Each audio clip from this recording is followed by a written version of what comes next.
नमस्कार दोस्तों, कम बोलने वाले लोग हमेशा दुखी क्यों रहते हैं। दोस्तों, आचार्य चाणक्य ने कम बोलने वाले लोगों के लिए कई महत्वपूर्ण बातें बताई है। अगर आप भी कम बोलने वाले व्यक्ति हैं, तो आप इस वीडियो को अंत तक जरूर देखें ताकि आप भी जीवन में आने वाली परेशानियों का सामना आसानी से कर सके। दोस्तों, देखा जाए तो ज्यादा बोलने वाला व्यक्ति अपना हक तो छीनना जानता है, लेकिन कम बोलने वाले लोग अक्सर अपना हक गवा बैठते हैं। इनके मित्र ही नहीं बल्कि इनके परिवार के लोग भी इनका फायदा उठाते हैं। वैसे देखा जाए तो कम बोलना अच्छी आदत है, लेकिन हर समय चुप रहना मूर्खता है। एक बुद्धिमान मनुष्य बहुत थोड़ा बोलता है, लेकिन उसके शब्दों में इतनी ताकत होती है कि उसका एक वाक्य शत्रुओं की जड़ें हिलाकर रख देता है। इसलिए ध्यान में रहे कि मनुष्य को बोलते समय अपनी वाणी पर संयम रखना चाहिए। अपने शब्दों का चुनाव सही तरीके से करना चाहिए। मूर्ख पुरुष में यह दुर्गुण होता है कि वह बेकार की बातें करने में अथवा दूसरों की बुराई करने में अपना समय गवाता है।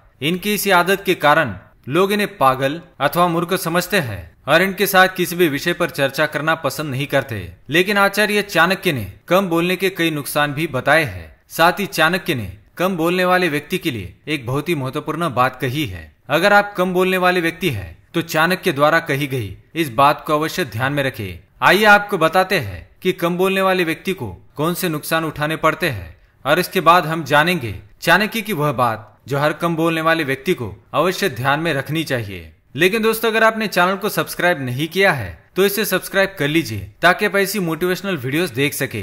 पहली बात, इनका मजाक बनाया जाता है। दोस्तों, कम बोलने वाले लोगों का अक्सर दूसरे लोग मजाक उड़ाते हैं क्योंकि ये पलटकर जवाब नहीं दे पाते।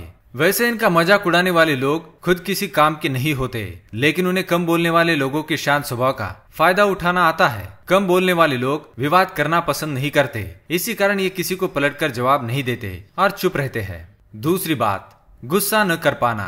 कम बोलने वाले लोगों को गुस्सा तो बहुत ही ज्यादा आता है, लेकिन ये अपने गुस्से को दबा कर रखते हैं और किसी पर गुस्सा नहीं करते। ये किसी को गाली गलौज करना नहीं चाहते, इसी कारण ये अपने गुस्से को दबा कर रखते हैं, जिससे इन्हें बाद में काफी परेशानियों का सामना करना पड़ता है।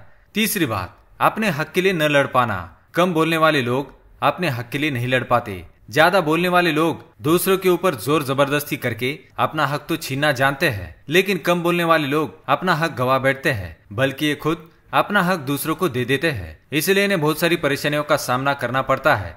इनके इसी अच्छे स्वभाव का सभी लोग फायदा उठाते हैं। जब भी कोई नई चीज आती है तो भी ये अपने लिए नहीं रख पाते। अपने स्वभाव के कारण वो ये चीज अपने किसी प्रिय व्यक्ति को दे देते हैं। चौथी बात, फायदा उठाना बहुत ही आसान। जैसे कि हमने पहले बताया, कम बोलने वाले लोगों का फायदा उठाना बहुत ही आसान होता है, क्योंकि इनको अगर बुरा भी लगता है तो ये उसके बारे में कभी किसी को नहीं बताते और मुस्कुरा देते हैं, ताकि आगे वाले को ये महसूस ना हो कि इन्हें पीड़ा पहुंची है या इनको बुरा लगा है। लेकिन इनकी इसी आदत के कारण कोई भी इनका फायदा उठाता है, कोई भी इनका मजाक भी उड़ाता है और इन पर बड़ी ही आसानी से गुस्सा कर देता है। तो दोस्तों, ये थी कुछ कम बोलने वाले लोगों की कमजोरियां। क्या आपके अंदर भी ऐसी कमजोरियां है तो हमें कमेंट में जरूर बताएं। आइए आप जानते हैं चाणक्य क्या कहते हैं।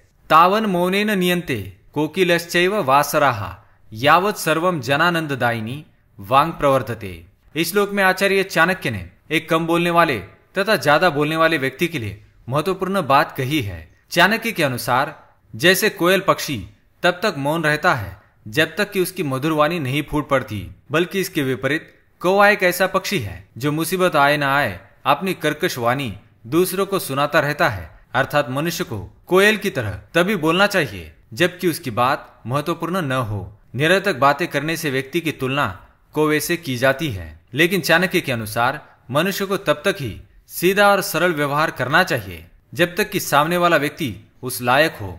अगर सामने दानव हो तो मानव बनकर रहने से मनुष्य स्वयं का ही नुकसान कर लेता है। अगर आगे वाला मनुष्य आपका सम्मान न करता हो, आपकी कदर न करता हो, तो उससे कठोर और कड़वी भाषा में बोलना ही उचित है। ऐसे व्यक्ति के सामने चुप रहना मूर्खता है। ऐसे कपटी, दुराचारी और दूसरों का बुरा करने वाले व्यक्ति के सामने चुप रहने वाले व्यक्ति को मंदबुद्धि ही कहा जाएगा। इसलिए अगर आपका सामना ऐसे व्यक्ति से हुआ है तो उनसे कठोर बातें करने में कोई बुराई नहीं है।